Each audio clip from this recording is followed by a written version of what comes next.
Student, तो आज हम क्लास 12th के मैथ्स के अलजेब्रा टॉपिक का मैट्रिक्स टॉपिक सब टॉपिक्स देखेंगे।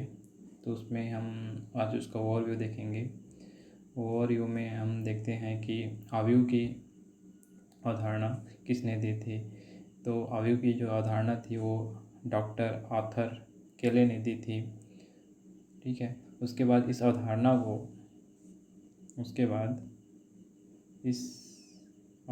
को आगे बढ़ाया था हाइजेनबर्ग ने। किसमें बढ़ाया था? क्वांटम सिद्धांत में इसका उपयोग किया था। इसमें कुछ चीज़ों का उल्लेख हमें देखने को मिलता है, जैसे अदिश राशियाँ हैं, वे राशियाँ होती है जो योग, व्यवकलन, गुणा और भाग के बीजगणितीय नियमों का पालन करती है। ठीक है। और ये जो अदिश राशियाँ होती है वे वास्तविक भी हो सकती है, सम्मिश्र भी हो सकती है। वास्तविक से बोलने का अर्थ का तात्पर्य जो होता है वो 1 2 3 4 5 जैसे संख्याएं हैं, तथा सम्मिश्र संख्या जैसे आयोटा लग जाता है 3i + 2 + 3 आयोटा, ऐसा कुछ। फिर हम देखते हैं कि अवयव किस प्रकार होता है। तो अवयव जो होता है उसे कैपिटल ए में प्रदर्शित करते हैं।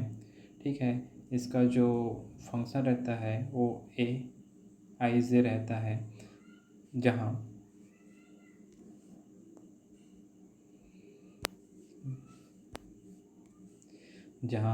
इसको a11, a12, a13 के रो में लिखते हैं, तथा a2, a11, a12, a13, amn के कॉलम में लिखते हैं। ठीक है। फिर उसके बाद हम आगे देखते हैं तो पंक्तियाँ, इसमें कुछ चीज़ें हैं जो कुछ पॉइंट है जिसको हम पढ़ना उचित होगा। जैसे पंक्तियाँ, जो क्षैतिज रेखाएं होती है a11, a12, a13, ये क्षैतिज रेखाएं ही पंक्तियाँ कहलाती है। तथा स्तंभ जो ऊर्ध्वाधर रेखाएं होती है, ठीक है, उसको बोलते हैं स्तंभ। समानतः अवयव को हम लोग a बराबर aij m×n में दर्शाते हैं, जहाँ i का मतलब जो होता है उसको हम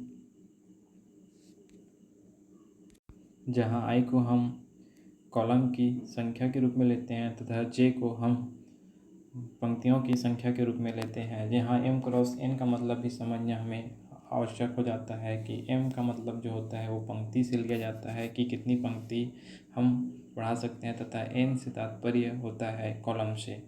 यहाँ मेन चीज़ यहाँ देखना ये है कि m×n में जो m है वो कॉलम की संख्या को दर्शाता है, तथा n जो है वो पंक्तियों की संख्या को दर्शाता है। Thank you.